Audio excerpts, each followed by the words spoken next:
Magandang araw bagong Pilipinas. Narito ang Police News Express sa oras na ito.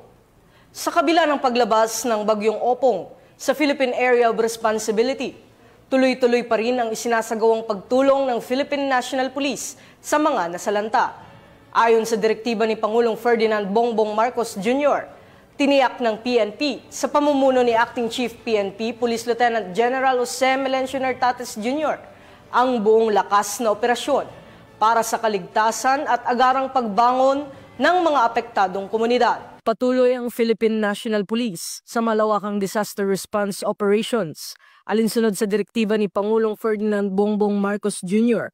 habang nakalabas na sa Philippine Area of Responsibility ang bagyong Opong. Ayon sa pinakahuling ulat ng PNP Subcommittee on Natural Disaster, nakatalaga ang 7,554 police mula sa iba't ibang regional offices at handang umalalay ang 11,118 na miyembro ng Reactionary Standby Support Force para sa clearing operations at pamamahagi ng ayuda. Katuwang ng mga lokal na pamahalaan, namamahala ang pulisya sa mahigit 32,000 evacuation centers, kabilang ang 3,587 na pasilidad na kasalukuyang tinutuluyan ng halos 600,000 na individual mula sa 167,691 na pamilya. Naitala rin ang pagbaha sa 477 na barangay, pagkasira ng 52 kalsada at 12 tulay.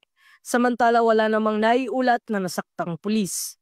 Nakapagsagawa na ang mga PNP Rescue Team ng 47 search, rescue at retrieval operations na nakaligtas sa 6,627 katao at 27 relief missions para sa halos 2,000 na residente sa Region 6, 7, 8 at 13. Naitala rin ang 30 uniform at 5 non-uniform personnel na apektado at 3 pasilidad ng pulisya na nasira. Ayon kay Acting Chief PNP, Police Lieutenant General Jose Melencio Nartates Jr., mananatili ang PNP sa mga komunidad upang tumulong sa pagbangon at pagpapanumbalik ng kaayusan. Dagdag pa ni PNP spokesperson Police Brigadier General Randolph Tuanyo, nananawagan sila sa publiko na mag-ingat sa gitna ng clearing operations at sumunod sa abiso ng lokal na pamahalaan. Samantala tinitiyak naman ng PNP ang tuloy-tuloy na pagbabantay at assistance habang ganap na makarecover ang mga apektadong lugar. At para sa iba pang napapanahong balitang pampulisya,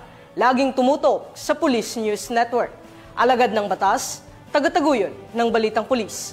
Ako po si Patrolman Don Brosas, nagbabalita para sa Police News Express.